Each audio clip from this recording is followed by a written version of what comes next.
according to Frankl, he believed that one component of well-being is based on a certain degree of tension between what one has already accomplished and what one has yet to achieve. So in other words, who you are today and who you hope to become tomorrow. So if you're worried or ever have those thoughts that somehow you're a failure because you haven't achieved all of your dreams quite yet, listen to me when I say this. You are not a failure. That tension is a really good thing. So embrace that drive that you have. Embrace your ambition and the gap between where you are and who you are today and where you want to go and who you want to become over the next year and 10 years and so on. So when it comes to making meaning in our lives, Frankl shares 3 simple avenues. The first avenue is creating work or doing a deed. In other words, having a project that you're working on that requires your skills and abilities. You know, one of the most powerful stories in the book for me was when Frankl arrived at Auschwitz and he had the manuscript for a book that he was working on. And he had it in his coat pocket. And when he arrived, they confiscated it from him, just like everything else. And he was heartbroken. But what he did throughout his time there is he started looking for these little scraps of paper, and he was collecting them so he could start recreating his manuscript, and that really helped keep him focused. And there was this other thing that he shared that I really related to. You know, while I have a stepson and I have a fur baby, I don't have any biological children. And he was talking about this book being his mental child, and having the ability to focus on that mental child and how important it was for him to nurture it and bring it to life and put that manuscript back together was really a key in helping him survive that experience. The second avenue, by experiencing something or someone. So in other words, experiencing beauty or truth or goodness or love, whether that's through nature or by loving someone else. You know, Frankl shares these moments throughout the book. For example, when he was being transferred from Auschwitz to a Bavarian camp by train, how he and everyone was in this crowded train and they were crowding around this tiny barred window just to catch a glimpse of the mountainside and the beautiful sunset. And in Frankl's own words, he said, "We were carried away by nature's beauty, which we had missed for so long." Or the other thing that really stood out to me in the book was how much Victor connected with his wife through his thoughts and his imagination, and how much his love for her kept him fueled and really kept him going. And there was one passage that I want to read which sums it up. He wrote, "Then I grasped the meaning of the greatest secret that human poetry and human thought and belief have to impart. The salvation of man is through love and in love. I understood how a man who has nothing left in this world still may know bliss, be it only for a brief moment, in the contemplation of his beloved." The third and final avenue is the attitude that we take towards unavoidable suffering. In other words, our human capacity to transform personal tragedy into triumph. And this is probably the biggest message that I took away from the book. You know, Victor discovered through surviving what is arguably one of the most horrific experiences you could ever imagine, that he was able to find meaning and growth and a deeper sense of who he was as a human being as a result. And there was one really incredible insight that he shared, which was this: in some way, suffering ceases to be suffering at the moment it finds a meaning. We hear stories about this every day, right? I mean, where people face unimaginable challenges that could break them, but somehow they wind up growing stronger and more resilient and even more fulfilled as a result.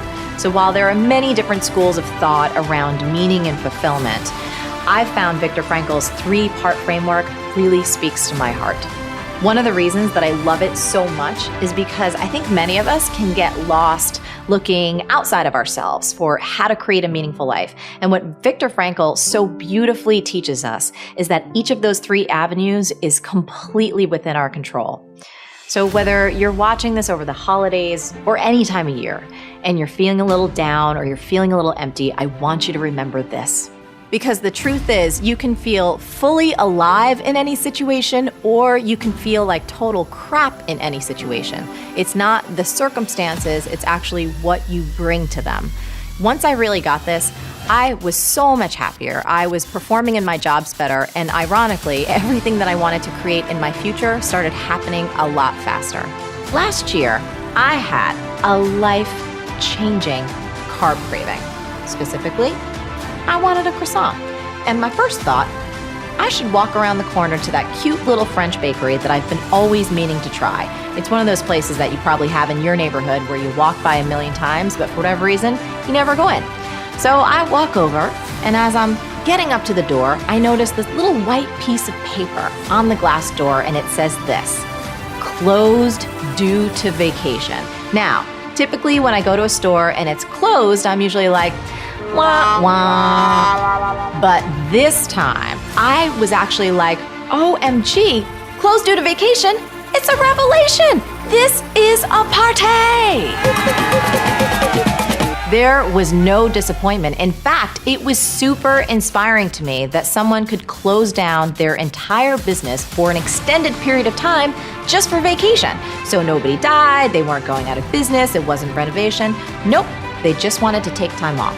So I got so excited by this idea that I forgot I even wanted a croissant. I ran home, called up my team, and I told them, we are closing down at the end of the year for 2 whole weeks.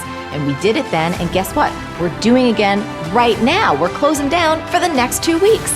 Now you gotta get, this was a pretty big move for me. Doing stuff nonstop is pretty much in my DNA. I mean, I've been working consistently since I was 10 years old. Yes, I've taken vacations, but this idea of completely closing down your entire company for an extended period of time, that's pretty radical, at least for me. I mean, I know they do that kind of stuff in Europe, but I'd never really seen it done here. And in this digital age, and since I run a digital company, I feel like there's this ever-growing pressure to always be on and always be responding and always be engaging and always be creating something new. But the truth is, from my point of view, this always on, always pushing, always going, it's really a sickness. And over time, it can destroy you. It can destroy your health and your creativity and your relationships and everything. And I mean, when it comes to your team, it can burn them out and take them completely out. And the more experience I have in this world, the more I see that personally, my soul craves downtime. It craves playtime. It craves time completely just off the grid. Now, if you're anything like me and you're super passionate about what you do, even just the thought of taking significant time off can feel scary. I mean, after all, let's say you take yourself off the grid and all of a sudden everybody forgets about you, or you miss out on some huge opportunity, or, goodness gracious, your competitors get ahead. No! But here's what I learned when we shut our whole company down for 2 weeks last year. It was the best thing we've ever done. Everybody, including myself, came back so refreshed and rejuvenated. And the entire team came back with new ideas to take the company to the next level. I'm telling you all of this because I want you to remember 2 important things. First up, great things happen when you unplug from technology and you plug into your real life. Now, as much as I love technology, and I really do love it, I have learned it is vital to take time to just let yourself be. Because if you're constantly listening to the noise of the world, it's impossible to hear the whispers of your soul. That? My soul just told me that's a tweetable. Now, if you're thinking to yourself, this sounds great, Marie, but I can't take 2 weeks off right now, or I can't take a whole week off. That's completely fine. But ask yourself, can you take 48 hours off, or maybe just 1 day? And number 2, the whole point of this episode is this.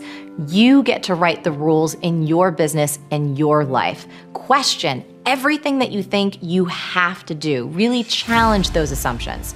Do you have to be on Twitter, especially if you don't like it? Do you have to work on Mondays? Do you even have to wear underwear? But seriously, do not undercut your ability to craft a business and a life that you truly love.